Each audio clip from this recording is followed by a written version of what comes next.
ശൂദ്ര കാട്ടിലെ ഗുഹയിതു കണ്ടാൽ തോന്നും കല്ലിനു വായ തുറന്നതുപോലെ. വരയിതു കണ്ടാൽ 100 പുഴുക്കൾ വരി വരിയായി നടക്കും പോലെ. ആരാ? മനസ്സിലായില്ല. ഞാൻ ഉപമൻ പുലി, കവിയാ. എന്തു കണ്ടാലും എനിക്ക് വേറൊന്നു പോലെ തോന്നും, അതു കവിതയായി ചൊല്ലും. വേറൊന്ന് കണ്ടാൽ എന്തുപോലെയാണെന്നും തോന്നുമോ? പച്ചപ്പുല്ലിൽ ഇറഞ്ഞൊഴുകുന്ന പച്ചപ്പൂച്ച കിടക്കും പോലെ. കുന്നൊരു കരടി തല പോലെ, കല്ലുകൾ കരടി ചെവി പോലെ. താനല്ലേ പറഞ്ഞത് പൂച്ചയാണെന്ന്? ഇപ്പൊ കരടിയായോ? ഇത് വേറെ കവിഭാവനയാ. കവിത വന്നാൽ എനിക്ക് ചൊല്ലാതെ പറ്റില്ല. കവിത തോന്നിയാൽ ചൊല്ലാൻ പറ്റാതെ വീർപ്പ് മുട്ടുന്നത് നല്ല കവിയുടെ ലക്ഷണമാ.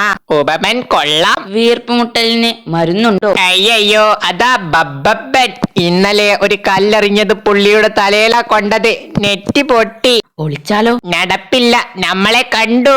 ഒറ്റ വഴിയേ ഉള്ളൂ. താൻ കവിത ചൊല്ലി അങ്ങേരുടെ ശ്രദ്ധ തിരിക്കണം. ഞങ്ങളിവിടെ നിൽക്കുന്ന കാര്യം അങ്ങേര് മറക്കണം. അതിലാണ് തന്റെ കഴിവ്. കവിത മനസ്സിൽ വന്നാൽ ചൊല്ലാമെന്നേ പറയാൻ പറ്റൂ. വന്നോ? കവിത വന്നോ? എങ്കിൽ തട്ടി വിട്ടോ. വരുന്നുണ്ട്. തലയൊരു കാർമേഘം പോലെ, തുമ്പിക്കൈയൊരു പുഴ പോലെ, കൊമ്പുകൾ രണ്ടും മിന്നൽ പോലെ. കൊള്ളോ. ചെവികൾ കണ്ടാൽ ഒരു പൂമ്പാറ്റ ചിറകു വിരിച്ചതുപോലുണ്ട്. അസ്തമയത്തിൽ സമയത്തെ ആകാശത്തിൻ വക്കത്തെ. ഉപമൻ കവി നിർത്തിയിട്ടില്ല. സൂര്യൻ പോലൊരു മുറിവുണ്ട്, ചോരയുണങ്ങിയ മുറിവുണ്ട്. ഹമ്പട മുറിവിന്റെ കാര്യം ഓർമ്മിപ്പിച്ചത് നന്നായി. ആരെ ചവിട്ടിയ ദേഹം കണ്ടാൽ